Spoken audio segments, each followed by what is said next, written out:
સમાચારની દુનિયામાં સત્ય અને સચોટતાનો સંગમ એટલે ગુજરાત ફર્સ્ટ. તમામ જિલ્લાઓની યાત્રાના સફરમાં અમારું સ્ટુડિયો ઓન વ્હીલ્સ સૌરાષ્ટ્રની શાન ગણાતા રાજકોટ પહોંચ્યું. અહીં અમે મુલાકાત લીધી એક એવા અખબારની જે માત્ર કાગળનો ટુકડો નથી પણ રાજકોટની જનતાનો અતૂટ વિશ્વાસ, જેનું નામ છે સાંજ સમાચાર. ગુજરાત ફર્સ્ટના ચેનલ હેડ ડોક્ટર વિવેક કુમાર ભટ્ટે રાજકોટના પ્રતિષ્ઠિત અખબાર સાંજ સમાચારની શુભેચ્છા મુલાકાત કરી, જ્યાં ડોક્ટર વિવેક કુમાર ભટ્ટે સાંજ સમાચારના મેનેજિંગ એડિટર શ્રી કરણભાઈ શાહ સાથે ખાસ વાતચીત કરી અને અખબારની ગૌરવશાળી સફરને જાણી. સાંજ સમાચાર એટલે ત્રણ પેઢીઓથી જળવાયેલો પત્રકારત્વનો ભવ્ય વારસો, જેની પાયાની ઈંટ શ્રી બાબુભાઈ શાહે 12 માર્ચ 1948ના રોજ એક ડેલી અખબાર તરીકે મૂકી હતી. શ્રી કરણભાઈ શાહે જણાવ્યું કે વિશ્વસનીયતા એ સાંજ સમાચારનો મૂળ મંત્ર છે. સમય બદલાયો, ટેકનોલોજી બદલાઈ, પણ આ અખબારની મૂલ્ય નિષ્ઠા ન બદલાઈ. જ્યારે બે મોટા મીડિયા હાઉસના પ્રતિનિધિઓ મળે છે ત્યારે ઉદ્દેશ્ય એક જ હોય છે, લોકસેવા અને સત્યની અભિવ્યક્તિ. ગુજરાત ફર્સ્ટ સાંજ સમાચારની આ ઐતિહાસિક સફરને બિરદાવે છે.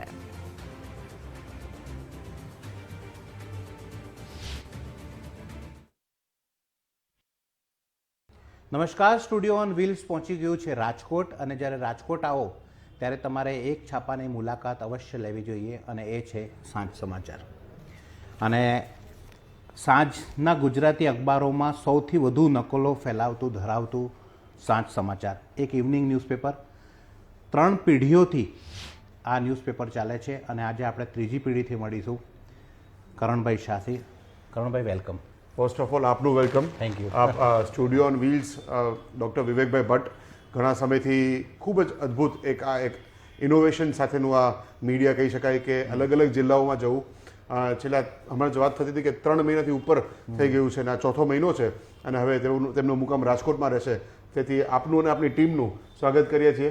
સૌરાષ્ટ્રની રાજધાની સમાન છે રાજકોટ, અને આપણે જેમ વાત કરી કે મીડિયા અને પોલિટિક્સને બધી રીતે ખૂબ એક્ટિવ છે. કરણભાઈ, સાંજ સમાચાર વિશે બતાવો થોડુંક, કે ક્યાંથી ચાલુ થયું, આખો ગ્રુપ કઈ રીતે સ્ટાર્ટિંગ કેવી હતી ને આજે ક્યાં પહોંચ્યા છે આપણે? વિવેકભાઈ, તમને વાત કરું ને કે મારા દાદા એટલે હું આજે ત્રીજી પેઢી છું, અને મીડિયા ક્ષેત્રે ત્રીજી પેઢી અને સતત આટલા વર્ષોથી ચાલતી હોય એવા ખૂબ ઓછા ઇન્સિડન્ટ્સ હશે, તો એનું અમને ગૌરવ છે. બીજી વાત કરું કે મારા પૂજ્ય દાદાશ્રી બાબુભાઈ શાહ, તેઓએ 12 માર્ચ 1948માં સૌરાષ્ટ્ર કચ્છનું સૌ પ્રથમ દૈનિક અખબાર શરૂ કર્યું, ડેઇલી ન્યૂઝપેપર. અન્ય અખબારો હતા પણ તે કદાચ પખવાડિક હોય, અઠવાડિયું હોય, પણ અત્યારે ડેઇલી ન્યૂઝપેપર.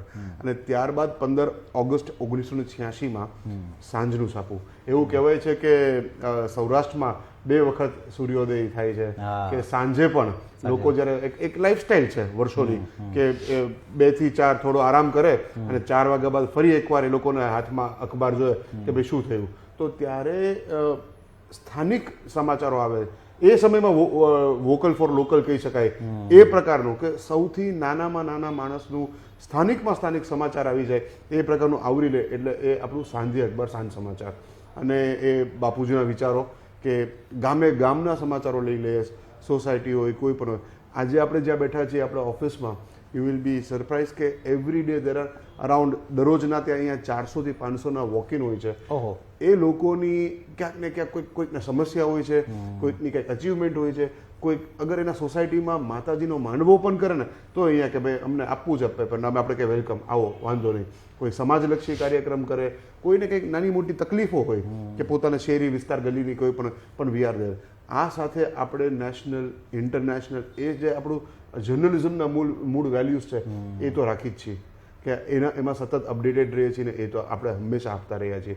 તો દેટ ઇઝ વોટ સાંજ સમાચાર ઇઝ, કે આખે આખો એક કે ગુલદસ્તો છે સમાચારોનો. અને આજના યુગમાં જ્યારે ટેકનોલોજી આગળ વધી છે, ડિજિટલ મીડિયા આગળ વધ્યું છે, ત્યારે એક વસ્તુ છે જે હજી હંમેશા મારા પિતાશ્રીએ પણ મને, પ્રદીપભાઈ શાહ જે આજે આપણા મોભી અને તંત્રી છે, એમને જે કહ્યું છે કે હંમેશા ઓથેન્ટિસિટી આપણા બંને માટે, અગર પ્રિન્ટ મીડિયા હોય કે ટેલિવિઝન મીડિયા હોય, એક ક્રેડિબિલિટી અને ઓથેન્ટિસિટી જાળવી રાખવી એ જ જરૂરી છે. આજે વોટ્સએપ પર કાંઈ પણ ફરતું હશે, પણ વોટ્સએપ પર જે ફરે છે એ સાચું છે એની તપાસ કરવી, એના મૂળ સુધી જવું ને પછી જ તમે પ્રસારિત કરો છો કે અમે પબ્લિશ કરીએ છીએ, એ આપણી એક મૂળ અમારી એક એક્સરસાઇઝ રહી છે કે તો જ આપણે આપણા પ્રેક્ષકો સુધી કે વાચકો સુધી પહોંચાડતા આવીએ અને એ જ આપણે એક્સરસાઇઝ ચાલુ રાખવી જોઈએ. અને આપણે અવારનવાર આપણે લોકો બંને પણ જ્યારે મળતા આવ્યા છીએ કે કેન્દ્રીય પ્રસારણ મંત્રાલયને આપણે કહેવાનું હોય, રજૂઆતો કરવાની હોય કે આ જેટલા પણ ફેક ન્યૂઝ ચેનલ ચલાવે છે કે કોઈ પણ પ્રકારની ઓથેન્ટિસિટી કે એ લોકોનું એક સર્ટિફિકેશન વગર ન્યૂઝ ચેનલ ખોલે છે, એના ઉપર પગલાં લેવા જોઈએ. ને એ આજે ક્યાંક હવે સાકાર થતું આવે છે કે હમણાં કીધું કે તમે વોટ્સએપ ફોરવર્ડ કરશો તો તમે મૂળ પબ્લિશર ગણાશો, તમારા ઉપર પણ એ જ પ્રકારની કાયદાકીય કાર્યવાહી થઈ શકે એમ છે. અને ઘણી બધી ચેનલ્સને એ લોકો બેન પણ કરી છે. એટલે ક્યાંક ને ક્યાંક લોકો માટે સારું છે, લોકો જાગૃત થશે કે કઈ પ્રકારની કન્ટેન્ટ ક્યાંથી જોવી, શું કરવું. કરણભાઈ, કેટલા ન્યૂઝપેપર આપણે છાપીએ છીએ, કેટલી આપણે ભરતીઓ જાય છે અને ક્યાં ક્યાં સુધી જાય છે? બિલકુલ, આપણે તમે જોશો કે મેં તમને વાત કરી કે આ અમારું 40મું વર્ષ છે. 1986 15 ઓગસ્ટ ત્યારથી શરૂ થયું અને આજે સૌરાષ્ટ્રના ગામે ગામ સુધી આપણો અખબાર જાય છે. સૌરાષ્ટ્રના એક આપણે તમે નાનામાં નાનું ગામ હોય ધારો કે અને તમે એક વાત તમને એ જણાવું કે આજે હું ત્રીજી પેઢી છું, પણ હું જ્યારે મારો અભ્યાસ કરીને આવ્યો તો અમને એક એવી ટ્રેનિંગ આપવામાં આવી હતી કે તમે એક ગામમાં જાઓ ને એ હું હજી પણ કરું છું. ક્યાંક ને ક્યાંક કોઈને કોઈ અહીંયાથી તમે કહો તો એક આખું મને રૂટ ખબર હોય કે અહીંયાથી તમે બેટ દ્વારકા સુધીનો લઈ લો, મીઠાપુર સુધીનો લઈ લો, અહીંયાથી ઉના સુધીનો લઈ લો, સુરેન્દ્રનગર ધ્રાંગધ્રા સુધી, અમરેલી સુધી, ભાવનગર સુધી, તો ત્યાં કોઈ પણ નાનામાં નાના ગામમાં પણ સાંજ સમાચાર થતા ત્યાંના આપણા એજન્ટ વિતરક ભાઈઓ છે, એ લોકો તરત મોકલતા આવે ઈમેલ વોટ્સએપ મારફતે. તો એક સારું આપણું એક નેટવર્ક છે. કરણભાઈ, એક છેલ્લો પ્રશ્ન કે ત્રીજી પેઢી છે, આજે 40 વર્ષ થવા આવ્યા, એવા કયા વેલ્યુઝ છે જે વેલ્યુ આપ ક્યારેય કોમ્પ્રોમાઇઝ નથી કરતા અને ભવિષ્યમાં બી ના કરો, ગમે તે થઈ જાય હું મારા વેલ્યુઝ કોમ્પ્રોમાઇઝ ના કરું, એવા કયા વેલ્યુઝ? ટ્રુથ, સત્ય. આ કાંઈ પણ હોય કે હંમેશા સત્યની સાથે રહીએ. અખબાર છે અને એ કહેવાય પણ છે કે ખૂબ જ ચોથી તમારી જાગીર કહે છે, the fourth estate in the democracy. તો ત્યારે ગમે ખરા કે મીડિયા છે, લોકોને પણ એવું લાગે કે મીડિયામાં આવવું જોઈએ, પણ ઇટ્સ અ બિગ રિસ્પોન્સિબિલિટી. આપણે બંને જાણીએ છીએ કે આપણામાં શું એક વસ્તુ લખાય છે કે પ્રસારિત થાય છે, એ કેવા લોકોને ઇમ્પેક્ટ પડે છે. તો એ સત્ય હોવું જોઈએ, ટ્રુથ હોવું જોઈએ અને એમાં ક્યારેય કોઈ દિવસ કોઈ કોમ્પ્રોમાઇઝ ના હોવું જોઈએ. એ હંમેશા વેલ્યુ સાથે રાખ્યા છે અને એ જ જે આજે ત્રીજી પેઢી તરીકે અમારા સંસ્કારો જે સિંચન થયા છે એને અમે જાળવી રાખવાના પૂરેપૂરા પ્રયાસો ને પ્રયત્ન કરીએ છીએ અને ક્યારેય કોઈ દિવસ એમાં કોમ્પ્રોમાઇઝ નથી કર્યું. થેન્ક યુ સો મચ કરણભાઈ. તો આ હતા કરણ શાહ, ત્રીજી પેઢીના જર્નલિઝમ ચલાવી રહ્યા છે અને ખૂબ સારું ન્યૂઝપેપર અને સૌથી મોટી વાત એમને જે કરી કે વેલ્યુ બેઝડ ન્યૂઝપેપર છે.